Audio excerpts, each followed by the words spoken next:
নির্বাচনের আগে প্রার্থীদের হলফনামায় প্রকাশিত সম্পদ এবং বর্তমান বাজার মূল্যের মধ্যে বড় ব্যবধান নিয়ে ইতিমধ্যে আলোচনা সৃষ্টি হয়েছে। বিশেষ করে হেভিওয়েট প্রার্থীদের বাড়ি, জমি, প্লট, গাড়ি ও সোনার মূল্য দেখে জনগণের মধ্যে প্রশ্ন দেখা দিয়েছে যে এসব সম্পদের দাম তাদের জীবনযাত্রার সঙ্গে কতটা সামঞ্জস্যপূর্ণ। বিএনপির ভারপ্রাপ্ত চেয়ারম্যান তারেক রহমান এবারের নির্বাচনে বগুড়া ৬ ও ঢাকা ১৭ আসনে প্রার্থী হবেন। নির্বাচনের জন্য জমা দেওয়া হলফনামায় দেখা গেছে তারেকের ৩ একরের বেশি বা ৯ বিঘার বেশি অকৃষি জমি রয়েছে। এই জমির অর্জনকালীন মূল্য মাত্র ৩,৪৫,০০০ টাকা, যা প্রতি বিঘায় প্রায় ৩৮ থেকে ৪০,০০০ টাকার সমান।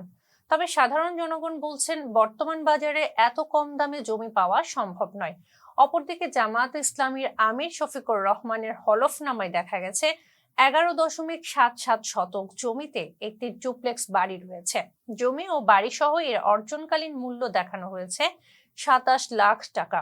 তবে বর্তমানে এই ধরনের বাড়ির বাজার মূল্য কোটি টাকারও বেশি। সবচেয়ে আলোচনার কেন্দ্রবিন্দুতে রয়েছে শফিকুর রহমানের ১০ ভরি স্বর্ণালংকার। হলফনামায় এই স্বর্ণের অর্জনকালীন মূল্য দেখানো হয়েছে মাত্র ১ লাখ টাকা, অর্থাৎ প্রতি ভরির দাম গড়ে ১০,০০০ টাকা। বর্তমান বাজারে ১ ভরি সোনার দাম ২ লাখ টাকার বেশি, ফলে ১০ ভরি স্বর্ণের বাজার মূল্য হয় ২০ লাখ টাকারও বেশি। মূলত প্রার্থীরা হলফনামায় যে সম্পদ দেখিয়েছেন বা দেখান তা অর্জনকালীন বা কেনার সময়ের মূল্যে প্রদর্শিত হয়। আয়কর রিটার্নেও একই নিয়ম প্রযোজ্য।